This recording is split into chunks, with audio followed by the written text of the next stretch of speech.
Assalamualaikum warahmatullahi wabarakatuh. Halo anak-anak, bagaimana kabarnya? Semoga kalian baik-baik saja dan bahagia selalu. Perkenalkan, saya Linda Cahyaningtyas. Saya mengajar di SMK 5 Samarinda. Saya mengajar kejuruan Manajemen Perkantoran dan Layanan Bisnis. Di sini saya akan menjelaskan tentang konsep logistik, mana sebelumnya kita sudah belajar tentang pelayanan bisnis dan logistik. Oke, berikut penjelasannya. Simak ya. Logistik adalah salah satu divisi yang ada di perusahaan untuk penyediaan barang yang dibutuhkan oleh pengadaannya, penjual, dibutuhkan dan dilakukannya secara langsung oleh pihak yang membutuhkan atau pihak lain. Bisa dikatakan konsumen dan pelanggan.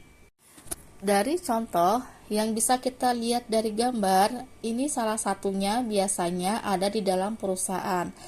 Seperti yang kita lihat di dalam perusahaan tersebut ada gudang, kemudian ada truk pengangkut barang-barang dan ada beberapa orang yang melakukan aktivitas seperti administrasi pemesanan barang sampai barang tersebut diterima konsumen secara baik.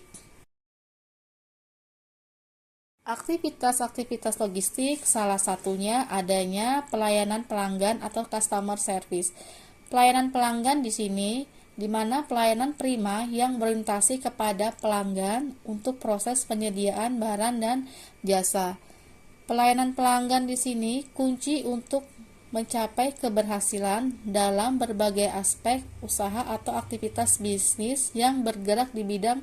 Contohnya dalam pelayanan dalam jangka waktu singkat adanya bisnis perorangan, sedangkan dalam jangka waktu panjang adanya kerjasama dengan perusahaan. 2. Proses pemesanan. Proses pemesanan adalah proses pembelian yang dilakukan oleh konsumen kepada penjual sebelum konsumen mendapatkan barang. Proses pemesanan terdiri atas 3 komponen, diantaranya operasional meliputi perubahan pesanan, pengiriman pesanan, invoice, dan lain-lain. Yang kedua, komunikasi, survei pelacakan status pesanan, koreksi pesanan. Pelanggan sering diberikan informasi pelacakan sehingga mereka dapat memantau update pesanan mereka secara real time atau bisa mereka melakukan secara pengecekan melalui resi setelah melakukan jual beli. Yang ketiga, unsur penerimaan. Unsur penerimaan meliputi pemeriksaan kredit, proses penerimaan atau pengumpulan rekening.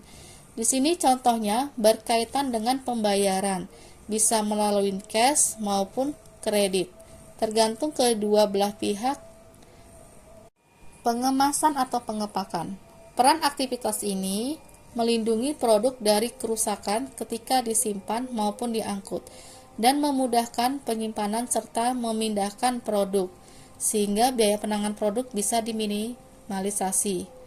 Di sini pengemasan atau pengepakan itu kita lakukan dengan sangat rapi dan sangat bagus. Misalnya saja seperti contoh barang pecah belah, itu kan harus ada bubble wrap ya, atau pelindung biar barang tersebut tidak pecah. Nah, makanya kita ada pengemasan yang khusus untuk barang pecah belah, salah satunya kita berikan bubble wrap.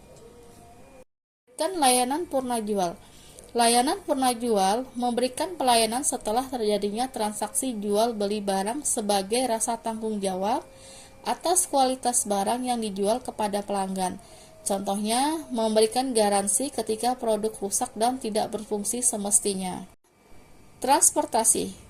Kegiatan ini berhubungan dengan bagian dalam maupun luar departemen logistik.